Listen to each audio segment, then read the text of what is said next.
Jackson.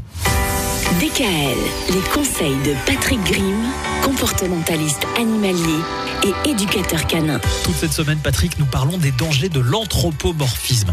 Un mot compliqué qui veut simplement dire qu'on considère un peu le chien comme un humain, ce qu'il n'est pas. C'est ça, comme on l'a vu déjà dans le premier exemple, c'est le gros risque de notre cohabitation avec le chien. De le prendre pour un humain. Souvent, j'entends les gens qui me disent « il comprend tout ». C'est faux, il ne comprend pas tout. Donc ça, il faut déjà l'éliminer. Même si on croit qu'il comprend, il ne comprend pas forcément. Donc je vais citer un autre exemple qui montre que il faut faire très attention à ce qu'on fait et à nos propres réactions.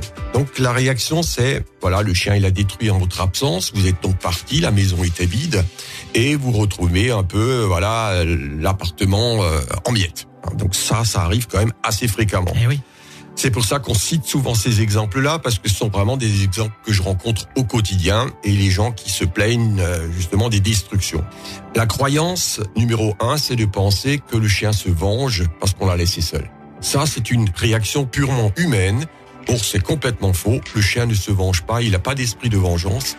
Il détruit parce qu'il a une raison de détruire. Cette raison, il faudra la trouver et c'est pour ça qu'il faudra consulter parce que vous n'arriverez pas à régler ce problème sans avoir discuté avec un spécialiste. Donc ça, c'est déjà un point. L'enfant, naturellement, s'il fait une bêtise, on peut lui expliquer que c'est une bêtise à ne pas refaire. Il va pouvoir en tirer les leçons. Le chien, lui, non. Il va pas comprendre ça du tout parce que une fois de plus, il a fait quelque chose qui pour nous est mal, mais qui n'est pas mal du tout pour lui. Il a essayé de se rassurer, la plupart du temps, il détruit parce qu'il essaie de se rassurer. Comme il se retrouve tout seul, il essaie de retrouver les objets qui portent nos odeurs et il va les détruire, il va s'y attaquer pour essayer de se rassurer lui-même. Donc attention, c'est un stress qu'on provoque chez le chien et en le grondant en rentrant, on va augmenter le stress étant donné que le chien ne sait absolument pas pourquoi on le gronde. Voilà, donc c'est pile l'opposé de ce qu'il faudrait faire. Tout à fait.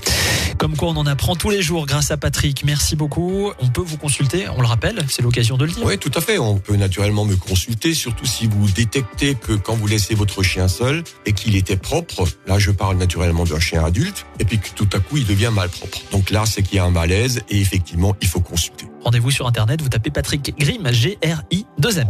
DKL. Retrouvez l'ensemble des conseils de DKL sur notre site Internet et l'ensemble des plateformes de podcast.